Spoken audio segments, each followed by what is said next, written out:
আসসালামু আলাইকুম রহমতুল্লাহ। সম্মানিত শিক্ষার্থীবৃন্দ, তোমাদের সবাইকে স্বাগত জানাচ্ছি আরো একটি নতুন আইসিটি ক্লাসে।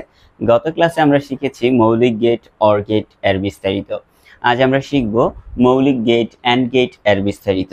মৌলিক গেট, অ্যান্ড গেট দেখতে কি রকম আমরা সেটা জানবো, এবং এর সত্যক সারণী কি এবং লজিক সার্কিটের মাধ্যমে এটা কিভাবে প্রুভ করা যায় সেটাও আমরা জানবো। প্রথমত মৌলিক গেট, অ্যান্ড গেটের কাজটা কি সেটা আমরা লিখে দিচ্ছি। এখানে আমি লিখলাম and gate. And gate, and গেটের কাজ হচ্ছে গুণ করা, গুণ করে। অ্যান্ড গেট কি করে? গুণ করে। অ্যান্ড গেট দেখতে একেবারে ডি আকৃতির মতো। এই যে ডি আকৃতির মতো আমরা লিখলাম, এখান দিয়ে একটা ইনপুট দিলাম, এখানে একটা ইনপুট, এই ইনপুটের নাম এ দিলাম, এই ইনপুটের নাম বি দিলাম, দুইটা আউটপুট বের হলো। আর এটার কাজ কি? গুণ করা। এ এবং বি কে গুণ করলে হয় এ বি। এই চিত্রটাকে এখন আমরা সত্যক সারণীতে পরিণত করব। সত্যক সারণীতে পরিণত করতে হলে আমরা এভাবে একটি বক্স নিলাম। বক্স নেওয়ার পর এই বক্সটিকে আমরা দুইটি খণ্ড করলাম। দুইটি খণ্ড করার পর উপরে আমরা লিখে দিলাম এটা ইনপুট আর এটা আউটপুট। এই দুইটি জিনিস আমরা লিখে দিলাম। তারপর আমরা ইনপুট এবং আউটপুটগুলো লিখে দিব। যেহেতু আমাদের ইনপুট দুইটা, এই জায়গায় আবার দুইটা খণ্ড হবে। এখানে ইনপুট এ, এখানে ইনপুট বি, আর আউটপুট আমরা কি পেয়েছি? A B. এখন যেহেতু আমাদের ইনপুট দুইটি মৌলিক অক্ষর, আমাদের গড় হবে 4টি, যেটা আমরা আগের অর গেট বিস্তারিত, অর গেটে বিস্তারিত আলোচনা করেছিলাম। দেখো, দুইটি ইনপুট হলে আমাদের নিচে গড় হয় 4টি। এই যে 1টা, 2টা, 3টা, 4টা।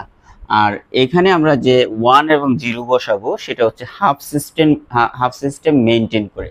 আমরা হাফ সিস্টেম যদি মেনটেন করি, এখানে আমাদের প্রথমত 2টা 0 হবে, তারপর 2টা 1।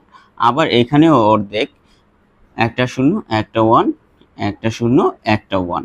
এবার গুণ করব। গুণ করলে 0 এবং 0 যখন গুণ হবে, অর্থাৎ এখানে এ আর বি গুণ অবস্থায় আছে। এই যে এ, এটা এর মান 0, এটা বি হচ্ছে, বি এর মান 0। এখন দুইটা যদি গুণ করি, 0 0 গুণ করলে 0, 0 আর 1 গুণ করলে 0, 0 আর 1 গুণ করলে 0, 1 1 গুণ করলে 1 হয়। এখন একটু খেয়াল করো, যেখানে গুণের সময় যেখানে 0 থাকবে সেখানে সব সময় 0 হবে। এজন্য আমাদের যত উপরে 0 ছিল সব 0 হয়েছে, এখানে হয়েছে 1। এখানে আমরা লিখে দিতে পারি অ্যান্ড গেটের সত্যক সারণী। সত্যক সারণী। আচ্ছা, অ্যান্ড গেটের সত্যক সারণী আমরা আঁকলাম। এবার লজিক্যাল সার্কিটের মাধ্যমে আমরা একটু প্রমাণ করার চেষ্টা করি। লজিক্যাল সার্কিটটা হবে ঠিক এরকম। অ্যান্ড গেটের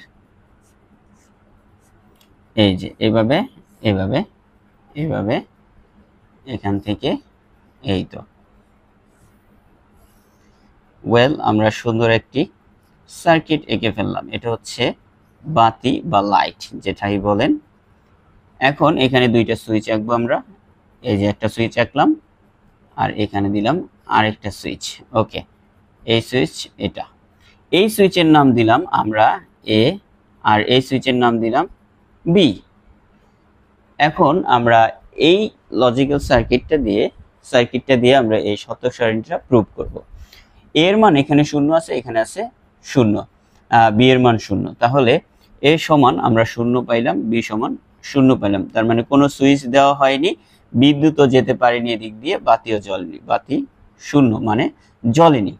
এবার দেখো, এর মান 0, বি এর মান 1। আচ্ছা, এর মান 0, বি এর মান 1 দিলাম, অর্থাৎ 1 মানে সুইচ দেওয়া।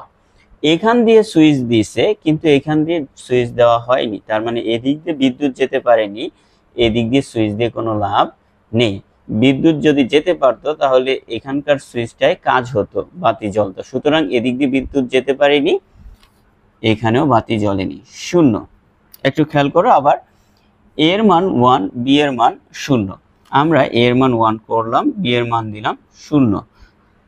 এখান দিয়ে সুইচ দেওয়া হয়েছে, 1 মানে সুইচটা দেওয়া হয়েছে, এই পর্যন্ত বিদ্যুৎ আসলো, কিন্তু এখানে সুইচ দেওয়া হয়নি। এই যে 0 মানে সুইচ দেওয়া হয়নি, এদিক দিয়ে বিদ্যুৎটা আর যেতে পারেনি, তার মানে বাতিও জ্বলেনি, 0। আবার এ এর মান 1, বি এর মান 1, এখান দিয়েও সুইচ দেওয়া হলো, এখান দিয়েও সুইচ দেওয়া হলো, অর্থাৎ দুইটা সুইচ আমাদের এখান দিয়ে দেওয়া হয়ে গেল। এই যেভাবে সুইচটা মিলিয়ে দেওয়া হয়েছে। এখন খেয়াল করো, দুইটা সুইচ দিলে বিদ্যুৎটা সুন্দর মতো যেতে পারলো, বাতিটাও জ্বললো। তার মানে আমাদের এই সার্কিটের মাধ্যমে বুঝতে পারলাম সত্য সারণীটা আমাদের সঠিক রয়েছে। এই ছিল আমাদের অ্যান্ড গেট সম্পর্কে বিস্তারিত আলোচনা। আশা করি তোমরা খুব সুন্দর মতো সহজে বুঝতে পেরেছ। তারপরে কোয়েশ্চেন থাকলে অবশ্যই করবা। নেক্সট ক্লাসে তোমাদেরকে আরো বিস্তারিত বুঝিয়ে দিব ইনশাআল্লাহ। সবাই ভালো থাকো, সুস্থ থাকো। আল্লাহ হাফেজ।